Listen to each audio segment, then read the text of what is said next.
What if you have 100,000 people and they're not talking and nothing is happening? The community is completely dead. And the client was, oh, you just cannot pull these numbers out of anywhere, especially just for vanity's sake. Right. You have to approach these things strategically, realistically. I'd rather have a community of 10 people who are all 10 are talking and active and helping each other out than 1,000 people and no one is talking to each other. Hey, this is where I talk to the best drivers of the direct-to-consumer industry, like founders, investors, marketers, CROs, agencies, and dwell into strategies that they've been using to build some great D2C businesses. Let's go on the DTC Drive. I'm your host, Ashish Ramamurthy. Hey guys, what's up? How are you all doing today? My name is Ashish. I hope you're starting off this morning or starting off your evening where you're part of the world and hustling to yourself towards that holiday season, for your direct to consumer brand. And there's no better time to talk about one thing called as community, right? Which is always going to be there with you, no matter bad season, best season, they're always going to back you up. They're always going to be there for you. But here we are to talk about how do you go about building communities and learning a lot about how do you build them for direct to consumer brands. Today I have with me Jenny Weigle. Jenny has been into communities since the age of 9. That's what I figured out. But officially speaking, she's been helping, creating, strategizing, reviewing a lot of ways how enterprises drive their online consumer communities, and also a few of the brands that I would love to boast about. She has worked with Google, Sephora, Pinterest, Airbnb. Talk about those big brands on the table. Jenny, so glad to have you here. Thank you, Ashish. Thanks for having me. Such an honor to be on the DTC Drive. Let's go on the D2C Drive then. Okay, awesome. So, Jenny, you've been in the community, you've been looking at it from like your eyes from childhood, all your life. You've dedicated yourself towards communities. So, let's start out with, if I'm, let's say, a brand who's trying to like stay, okay, let me make a Neopod, really make it funky, trying to sell on to people, or let me make this podcast mic and start a D2C brand, right? Whatever that is. Because I think direct to consumer brands have this small missions, small products, but with a really great, impact that they want to create in the world, right? Hey, okay, let me just start a new vegan brand so that, hey, I become a part of the vegan movement. I enable lifestyle changes in people. I bring them about a different mindset, right, in how they live their life every day. So you've been looking both SaaS and direct to consumer in both sides of the table as well. So would like to start off on, okay, if you want to create a community strategy around your product, right? What should be the initial foundations which somebody has to lay in order to get started off? I think D2C brands have to ask themselves, do you want to be product led or community led? And in my work, I'll share the definitions of these. In my work, I see product led companies are the entire business strategy is just focused around a particular product, what kind of doors that product can open with various audiences and so forth, and just how much success that product can bring to the business. Community-led businesses are ones where the community is the center of their strategy. And yes, they have products and services they sell, but the core and heart of the business is collaborating with community, working with community, and really trying to satisfy the community in order to better the products and services. And I love working with community-led brands. That's, I just feel like they're really open to a different kind of way of operating, of inclusion of their members and their customers. Not to say the product-led isn't successful, but I do think that if you are going to focus on community and you truly want to have success with it, you've got to pick kind of which approach and really hone in on the focus of that. So, do you hear those terms a lot, Ashish? I'm wondering, community-led, product-led? Yeah, that that's something which I've been hearing a lot. Now, I think community-led growth is still yet to be understood, right? Out there, there's a lot of people confuse audience with community. There's a lot of people confuse networks with community, right? And the kind of KPIs and metrics that founders really put across for communities are sort of like way too different. Founders have different goals, but I think chief community officers should drive it for a larger mission, for a larger movement sort of a scenario, right? So one of the things which I've really come across is this confusion between, okay, do I start a community because I want to get validation with my idea, my ideologies, my thought process, the kind of change I want to create, or should I start a community post my product is ready, right? What is your say on that? I don't know if there's one right way or the other, but I do think that it is important to talk to your community. And so if you've got something to show them and you want to, get feedback from the people you think would be using it, that's great.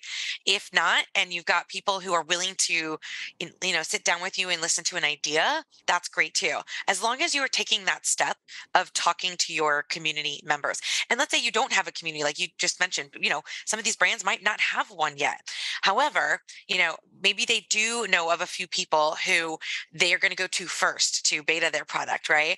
And these could be the same people who would be great, as the founders of the very first community. So most likely founders probably do have an idea of like the ideal person they want in their community, even if they don't have one yet. And even if that's the case, still go and speak to those people and get their thoughts on what about formalizing a community? If we had something, would you be part of it? Would you be willing to answer questions and help other people using our product?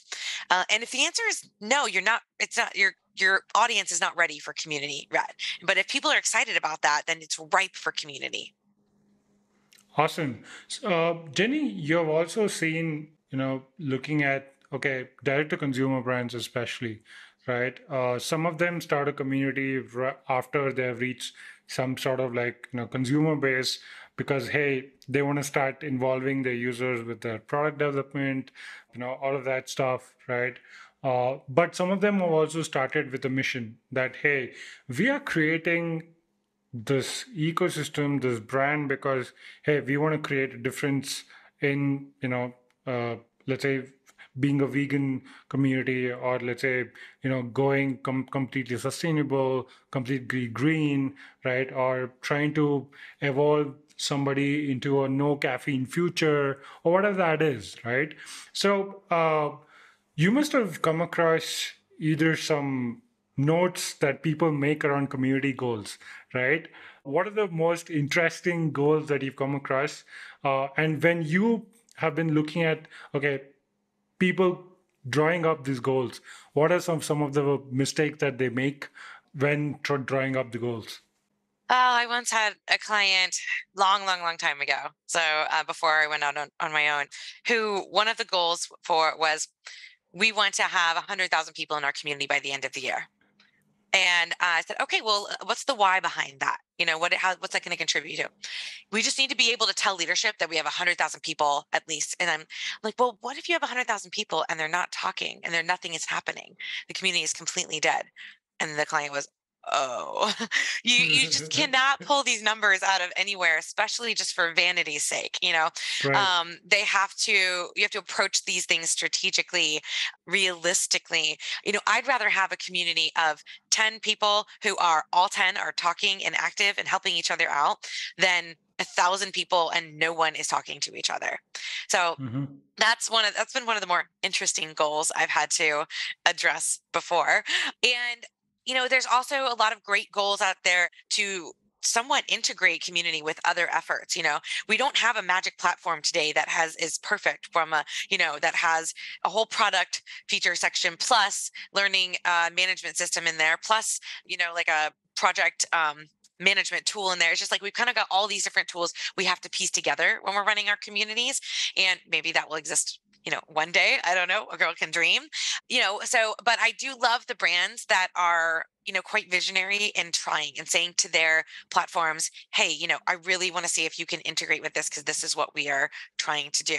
So I love the brands that are thinking outside of the box like that. And sometimes they can make it happen.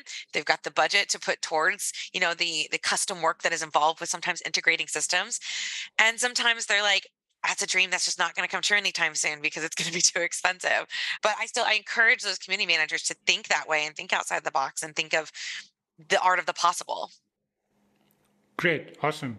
So some of the conversations I have had with direct to consumer brands is, yeah, they figured out their initial 1 or 2 years to, hey, manufacture more products, build a brand through primarily social efforts, online content efforts, right? And then primarily also make sure they have good cash flow, right, coming into play. And then they start looking at, okay, we've reached some mass now, we've reached some amount of customer base. We want them to start, being loyal to us. We want them to start being our repeat customers. We want them to start being our ambassadors, right? Now that's something that you have been primarily dealing with a lot of brands, right? What are the kind of like initial processes you go out and try to audit to even start that program?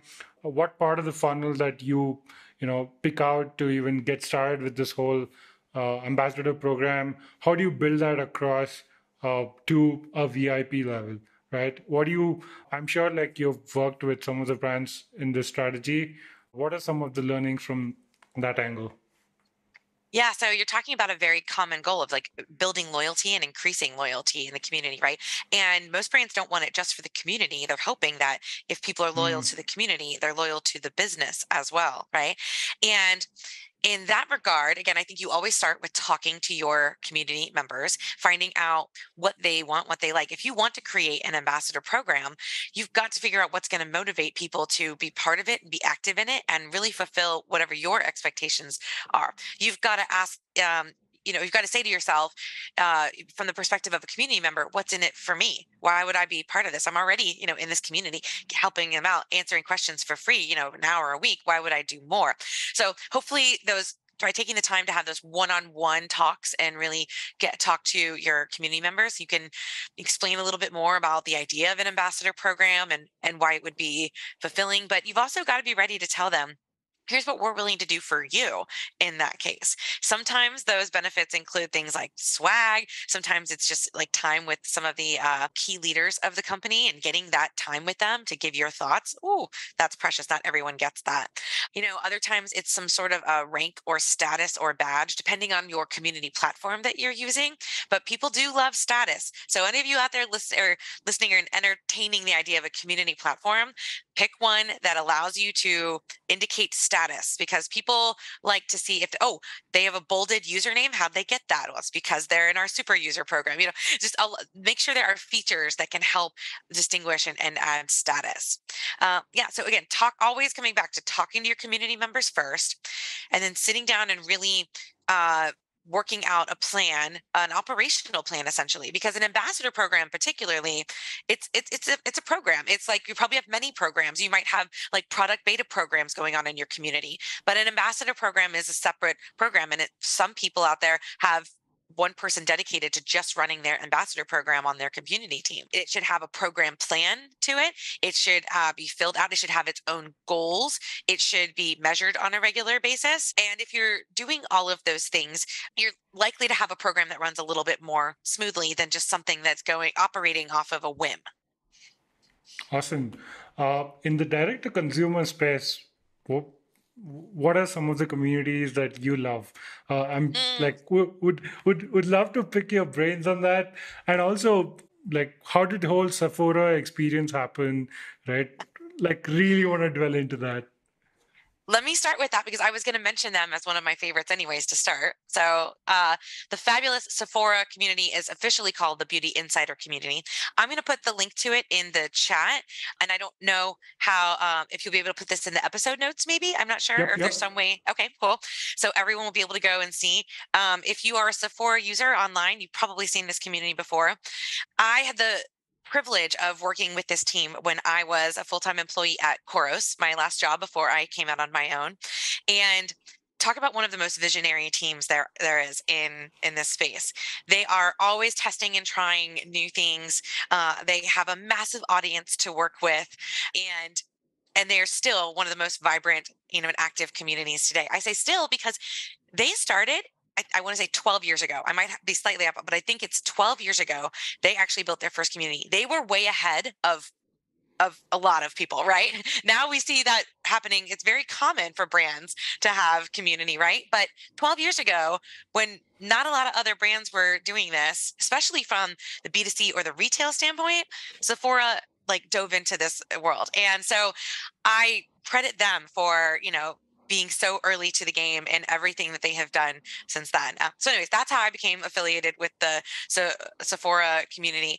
The last thing I did with them was help them create their ambassador program. I'll also put a link to that because you should read about this, y'all. If you want something to aspire to, you want to aspire to be on this. This is pretty exclusive here, and they have also been building that out and enhancing it. They actually put this announcement that I linked here is that they were saying this earlier this year, they were going to be growing it even more, their ambassador program. So they're doing amazing things over on that community. Yeah. So I know there's some people out there who might think, well, Sephora's not D2C, but if you think of the origins of Sephora, it kind of was Yeah. one of the first retail brands to have a retail space for D2C. So I still Yeah. put it in that category. Yeah.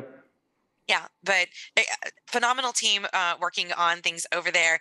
Very connected into their e-commerce work, and when they do have in-person events, I know all of that had to stop during COVID. I don't know what all has picked back up yet, but when they do have in-person events, I know that team was doing a great job of cross-promoting the community as well, and saying, hey, Hmm. when this event is done, find us on the Beauty Insider community. Awesome. Are you like consulting any other direct to consumer brands right now? Not at this time, but if anyone listening is interested in working together, I love the D2C arena. I think it's really, really neat. And I really appreciate also when these brands, want to have that more personal connection. So anyways, Yeah. anyone can always call me up. But I did have more on my list, Ashish. I don't know if you wanted me to keep going past Sephora, but I've got a few Yeah. more I could mention. Yeah, sure. Go ahead. Okay. All right.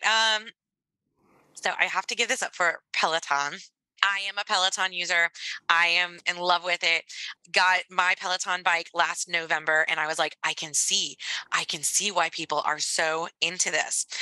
Because while you are using the actual machine, whether you have a bike or a treadmill or whatever machine you've purchased, you do get a sense of community. When I'm alone in my living room, I still get this amazing sense of community. So I credit them for that. That's absolutely wonderful. And I'm going to link here to their community is if we're saying community in the sense of like a digital home where all of your fans can kind of come together and interact with one another.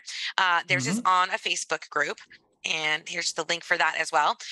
But what's really neat too is that there's so many other communities that have spun off from Peloton, and I kind of wonder, do they do anything to nurture the community managers of those communities? Because you could do a search on Peloton and Facebook groups alone and just see so many different groups that come up. But that's not counting other platforms like, in Slack or Geneva or Mighty Networks or Circle or any of those things, right? So these communities are meeting all over the place on all different kinds of platforms. And I just think Peloton instills such an awesome sense of pride and achievement through what they're doing. And then these communities help to continue to nurture that. So it's really amazing what they've set up. Personally, I'd like to see them on something different than Facebook groups. I think they're big enough now. They could move to a different platform, but that's just a personal take for from my end. They're still doing Yeah. great work from a community perspective.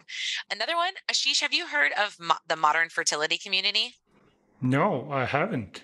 Let me put this one in the links as well. So, the modern fertility community caters to people with ovaries who want to learn more about their bodies and fertility. And I am not necessarily a member myself. I have just heard such great things about this. I've also seen some screenshots and it looks like they have a beautiful UI. So, the things I have heard from people indicate that this community is truly serving up a lot of value.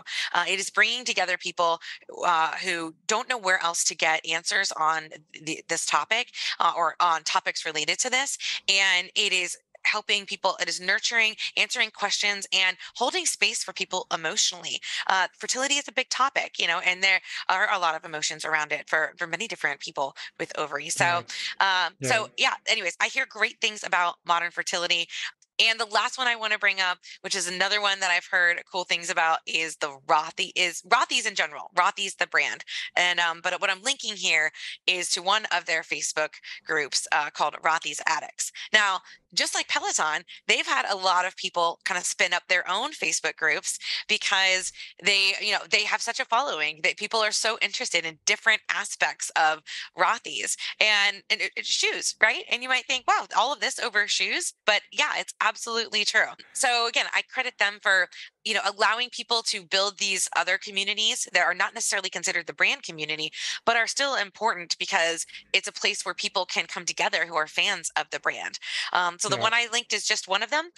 There's a lot more also on Facebook, probably a lot more on other platforms as well. Yeah. Yeah, so those are just a few of my favorites. Awesome. Lovely. Hey, so yesterday I was watching this movie, right? And there was this guy who was running barefoot all through his life in his childhood, and then somebody gifted him a shoe, and he became a marathon runner, right? So Wow. that story, right there, right, is something that you can find when you're trying to get people into a community and enable them, and these are great stories coming out of communities, right? And I feel that uh, anybody building a community out there eventually should just tell stories, right? Out of people. That's the best way you can inspire anyone out there. And for me, Nike has stood out, from that perspective. So coming back, right? Yeah, pandemic is almost kind of over. All of us in the community space do love offline, right? While we hang out in our virtual homes, we always love our offline homes as well. I mean, I'm sure offline activations bring people, brands closer to the consumers, and there's a lot of collaborations. There's a lot of stories can come out, people can impact each other, right? But what is missing is especially the curation of these offline activations or events, right? While everybody assumes that, hey, just bring people together in a room and it's called as a meetup, I really don't believe that. Right? I believe you need to curate. I believe you need to match people together. I believe you need to create an experience, right, in these offline activations. So, what are the kind of offline activations or events that you have seen work and doesn't work with brands, without brands, doesn't matter? And how should a community person really curate that experience for people, right? Yeah. So one of the many reasons we meet online is, uh, at least for me, I'll say, is so that I can also meet people offline. It's like, oh, connect online and let's go meet in person now if we live near each other. That's ideal. I mean, ideally, we'd be having this conversation in person. That would have been Of great, course. right? I Yeah, know. yeah, I exactly. know. So you're right. That offline aspect is so important. And actually, one of the trends I'm seeing for next year is going to be the return of in-person events again, because it is starting to become safer now and brands are feeling more comfortable stepping out and doing in person again. So some of the things that I work well are if you're a community manager and you notice that some of your most active members might live in the same city, you know what? Go into a private conversation, go ahead and introduce them to each other.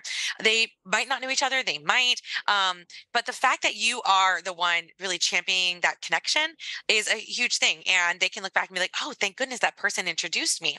So if you see things like that, start to make those connections. You never know if those people will kind of start meeting up on their own, inviting other people to meet up. And then maybe you could have a whole user group aspect, like in B2B world. I'm not sure what the right term is for like D2C or the B2C world, but in the B2B world, it's Mm. called user groups, and like in different cities have their user groups and so forth. They should just call it fan groups. And like Sephora, what's the Sephora LA fan group and where do they meet? Like I don't Yeah, know, but yeah. So Yeah, yeah. that's one thing, the community manager making those connections when you see that hey, there could be something here. Maybe they need to know each other.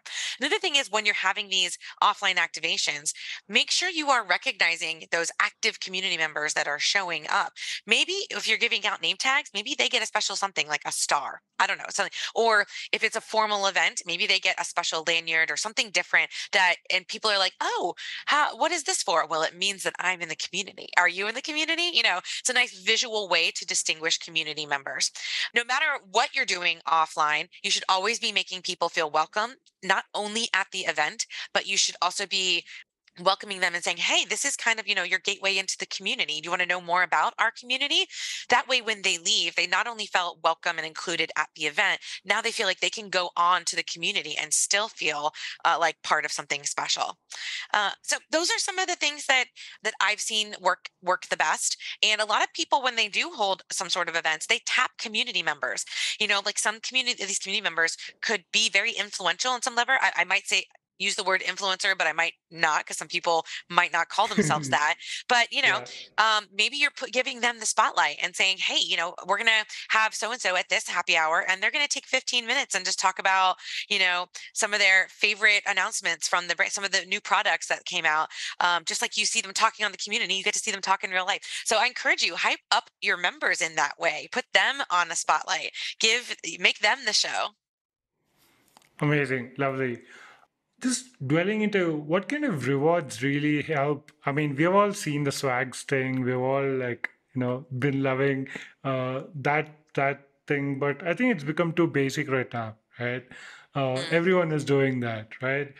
Any creative other things that you've come across brands doing right now for the reward systems? Yeah, I think, if you're giving swag to just anybody, from a community perspective, it does take away kind of any feel of it being truly, truly special, maybe because you're like, oh, well, I know that, this person's a client, but they're not in the community and they also got the swag. So if you Hmm. created community specific swag, that's something different. And take it another level deeper. If you have ambassadors that are this subgroup of your community, if they had their own swag and you can't get this shirt unless you're an ambassador, you can't get this kind of notebook or something, right? That goes really far. And then think of creative swag. Like my friend Pablo Gonzalez, who does the B2B Community Builder podcast show.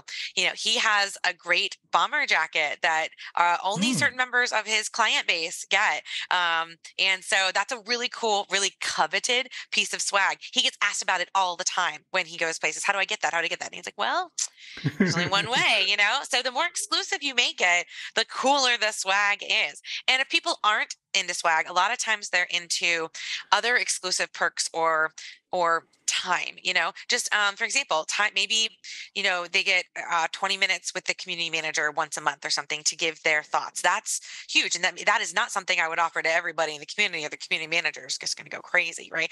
um, Another thing is too, if you're inviting people into a special event, maybe the community members get to go inside before everyone else, like 15 minutes Hmm. ahead of time, right? You can prove that you're Hmm. a community member, and boom, you go in, you can pick your seat first. Or maybe you get reserved seating inside of some sort of event because so there are things that you can think of as perks that aren't necessarily swag, but if you're going to go the swag route, make it really cool. Make it exclusive, cool, and privileged enough to get that. Yes. And then it will be Yeah. more coveted. Yeah. There you go. Awesome. Coming to my last question. While all of this is really cool, the founders always say, okay, how are they involving for our growth, right? How is it helping our product development, right? So how do you go back to the community and say, hey guys, remember this product? What do you feel about it? How do you involve them for your product roadmap? Yeah, so there's a lot of different ways you can involve the community. You can set up an idea exchange, but if you do, you need to follow through on it. I know communities that have just become dead zones because Mm-hmm. the brand didn't follow up on updating the idea exchange and telling people if, yes, your idea is going through. No, it's not. Here's why. And therefore, the community members lost trust in it. And they were like, you know what? We don't want to come here anymore. So, an active and transparent idea exchange is one way. post about your betas and on the community and let people apply through the community, and then even Mm-hmm. utilize the community as the digital meeting space for the betas. Maybe there is some kind of subgroup you can create, right? Use the community to host your release notes and your product announcements. And that way, anytime that information is coming out, it's guaranteed traffic, back to the community for people to take in that information and then ask any follow-up questions. Like maybe they need something clarified in the release notes.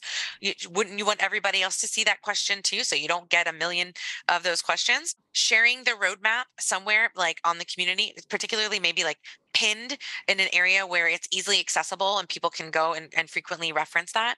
And then have product specific events. So again, if you are updating the roadmap, or if there is a certain release notes that requires like a webinar to work through or to walk through, host that as an event for the community and promote it there, and then include a link to the recording so people can go back and listen to it, do like a written recap on it, all the things so that the people in the community can come and digest that information. That's just a couple of ways. Wow, that was bang on. You nailed it. Awesome. Great, guys. Hope you had a great time listening to Jenny and me talking about communities. Thank you so much, Jenny, for being on the show. Hope you loved it. I've had a great time. And I want to let everybody know too, I've got a lot of free resources on my website, jenny.community. Click on resources. I've got a free strategy template. I've got a free checklist for how you can pull off in-person events in the community and kind of cross promote both. I've got a bunch of other cool free resources as well. So go check those out. And I hope they benefit everyone. And I hope people have learned something today. And if so, let me know if you have. Yeah, awesome. Let us know, guys, on the Yes. comments. Ping us, on LinkedIn. We're reachable. We're community, guys. Okay, awesome. Have a great week, everyone, and go community led.